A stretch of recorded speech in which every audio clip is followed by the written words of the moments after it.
نماز کو اپنے اوپر فرض جانتا ہے لیکن زکوٰۃ کی فرضیت کا انکار کرتا ہے تو فرمایا میں اس شخص سے جہاد کروں گا۔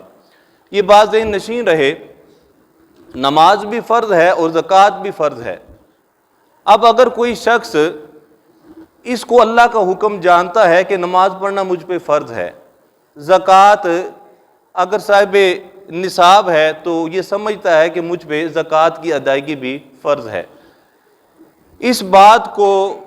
وہ مانتا ہے اور اقرار بھی اس بات کا کرتا ہے، لیکن سستی کی وجہ سے، کاہلی کی وجہ سے، دنیاوی لالچ کی وجہ سے، دنیاوی محبت کی وجہ سے کوئی شخص نماز نہیں پڑھتا یا زکوٰۃ ادا نہیں کرتا تو ایسا شخص گناہ کبیرہ کا ارتکاب کرنے والا ہے، اور ایسا شخص جو ہے وہ سخت آخرت کے اندر سزا کا مستحق ہے، وہ بندہ دائرہ اسلام سے خارج نہیں ہوتا۔ لیکن اگر کوئی شخص زکوٰۃ یا نماز کی فرضیت کا ہی انکار کر دے اور یہ کہے جی اسلام کے اندر تو نہ نماز فرض ہے نہ زکوٰۃ فرض ہے، یا دونوں میں سے ایک کا انکار کر دے تو ایسا شخص جو ہے وہ دائرہ اسلام سے خارج ہو جاتا ہے۔ تو زکوٰۃ کی فرضیت جو ہے یہ قرآن و سنت سے ثابت ہے، اور حضرت ابوبکر صدیق رضی اللہ تعالی عنہ نے زکوٰۃ کی فرضیت سے انکار کرنے والوں کے خلاف اعلان جہاد کیا۔ یہ بات ذہن نشین رہے، جہاں اللہ کے راستے کے اندر مال خرچ کرنے کی فضائل بیان کیے گئے ہیں، اللہ تعالیٰ قرآن پاک میں ارشاد فرماتا ہے مثل الذین ينفقون اموالهم فی سبیل اللہ کمثل حبۃ انبتت سبع سنابل فی کل سنبلۃ مئۃ حبۃ، فرمایا کہ جو بندہ اللہ کے راستے کے اندر مال خرچ کرتا ہے اس کی مثال اس دانے کی طرح ہے کہ جو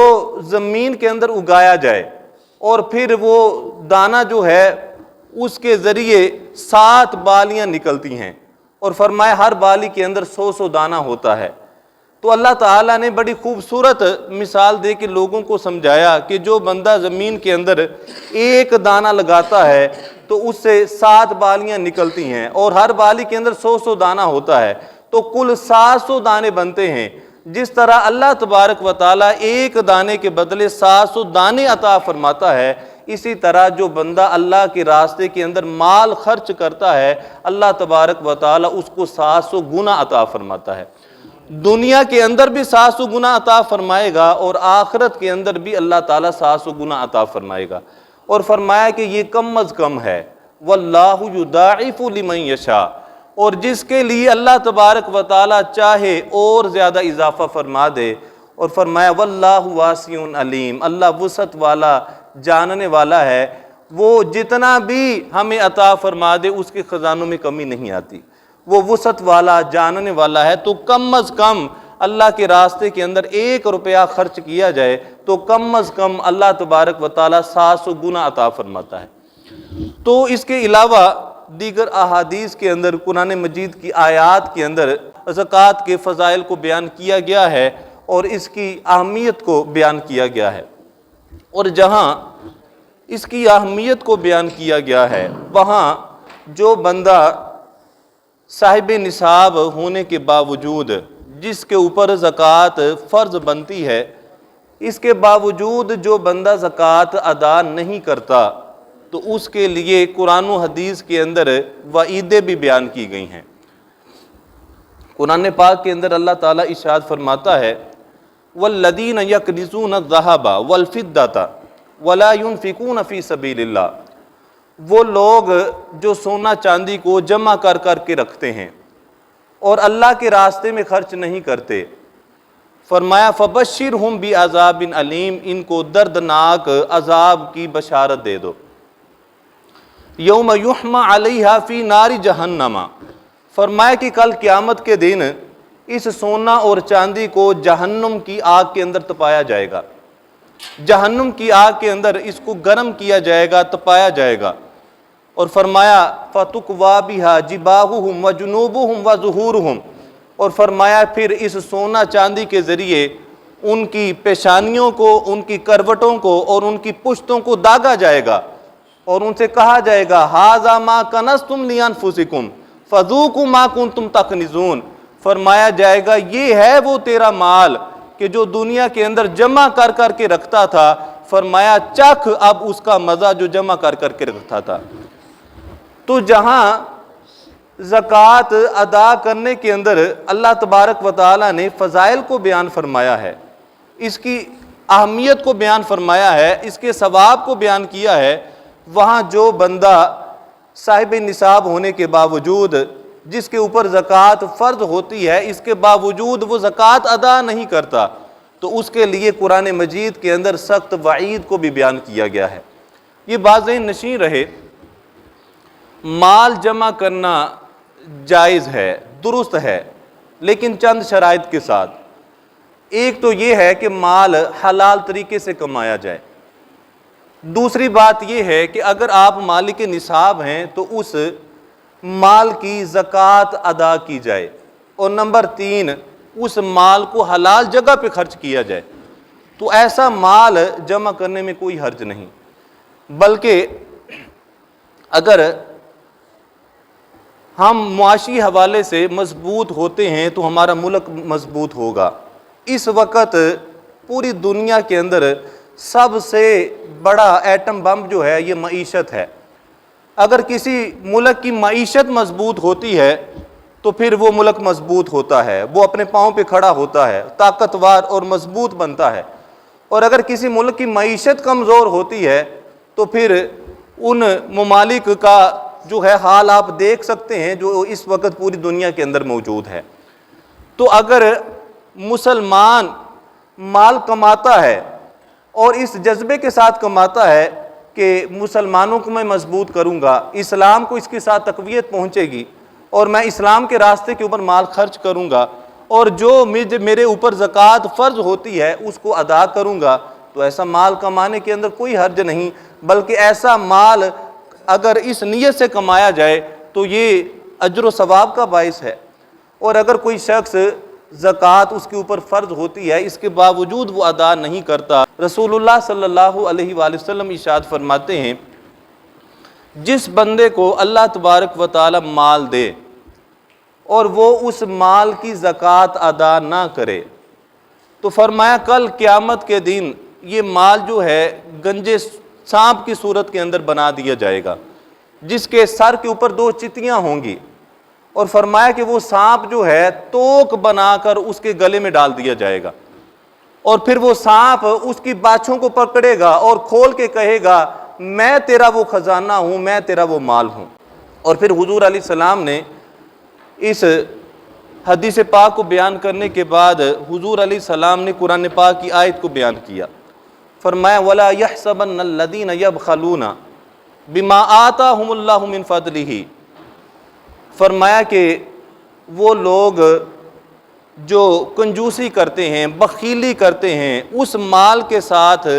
جو اللہ نے اپنے فضل سے عطا کیا۔ بندہ یہ سوچتا ہے کہ یہ میری بڑی پلاننگ ہے، میری پلاننگ کا نتیجہ ہے آج میں اچھی سوسائٹی کے اندر بیٹھا ہوں، یہ میری ذہانت کا کمال ہے کہ آج میرے پاس اتنا مال و دولت ہے، یہ میرے علم کا کمال ہے جو دن رات میں نے محنت کر کے حاصل کیا اور آج میرے پاس اتنا مال ہے۔ اللہ فرماتا ہے یہ تمہارے پاس جتنا بھی مال ہے محض میرا فضل ہے۔ کتنے ہی ایسے لوگ ہم معاشرے کے اندر دیکھتے ہیں کہ جن کے اعلیٰ تعلیم یافتہ ہیں لیکن مال و دولت ان کے پاس موجود نہیں، مزدوری کرنے پہ مجبور ہیں، رکشہ چلا رہے ہیں، ریڑھی لگا رہے ہیں۔ اور کتنے ہی ایسے لوگوں کو ہم دیکھتے ہیں کہ جن کو شاید اپنے سائن بھی نہیں کرنے آتے اور انگوٹھا لگاتے ہیں اور وہ اربوں خربوں کے روپے کے مالک ہیں۔ تو یہ محض اللہ کا فضل ہے، وہ جسے عطا فرما دے۔ فرمایا وَلَا يَحْسَبَنَّ الَّذِينَ يَبْخَلُونَ بِمَا آتَاهُمُ اللَّهُ مِنْ فَضْلِهِ، وہ لوگ جو بخل کرتے ہیں، کنجوسی کرتے ہیں اس مال کے ساتھ جو اللہ نے اپنے فضل سے عطا فرمایا ہے، اور وہ یہ گمان کرتے ہیں ہوا خیر اللہم کہ وہ ان کے لیے بہتر ہے، بلکہ فرمایا بل ہوا شر اللہم بلکہ وہ ان کے لیے برا ہے۔ کل قیامت کے دن یہ جو مال ہے جو بندہ اللہ کے راستے میں خرچ نہیں کرتا، کل قیامت کے دن توک بنا کر اس کے گلے کے اندر ڈال دیا جائے گا۔ تو ایسا مال کس کام کا کہ جو آخرت کے اندر فائدہ نہ دے، آخرت کے اندر وبال بن جائے۔ یہ دنیا چند دن کی ہے، ہم دنیاوی مستقبل کے لیے سارا کچھ کرتے ہیں، دن رات محنت کرتے ہیں، مال دولت جمع کرتے ہیں، اپنی اولاد کو پڑھاتے ہیں، ان کو اپنے پاؤں پہ کھڑا کرنے کی کوشش کرتے ہیں، اور یہ دنیاوی مستقبل چند روز کا ہے، اور آخرت کا جو مستقبل ہے وہ ہمیشہ ہمیشہ کے لیے ہے۔ تو ہم اپنے معاملات کے اندر غور و فکر کریں کہ کیا دنیاوی چند لمحوں کے لیے ہم آرام کمانے کے لیے کیا آخرت کو داؤ پہ تو نہیں لگا رہے؟ دنیاوی مستقبل کو حاصل کرنے کے لیے کیا آخرت کے مستقبل کو ہم داؤ پہ تو نہیں لگا رہے؟ تو ہمیں اس بارے میں سوچنا ہوگا۔ حضور نبی رحمت صلی اللہ علیہ وآلہ وسلم کی خدمت میں دو خواتین حاضر ہوئیں، ماں اور بیٹی، اور جو والدہ تھی اس نے سونے کے باریک کنگن پہنے ہوئے تھے۔ حضور علیہ السلام نے ارشاد فرمایا کیا اس کی زکوٰۃ ادا کرتی ہو؟ عرض کیا جی نہیں یا رسول اللہ، میں اس کی زکوٰۃ ادا نہیں کرتی۔ فرمایا کیا اس بات کو پسند کرتی ہو کل قیامت کے دن آگ کے کنگن پہنا دیے جائیں؟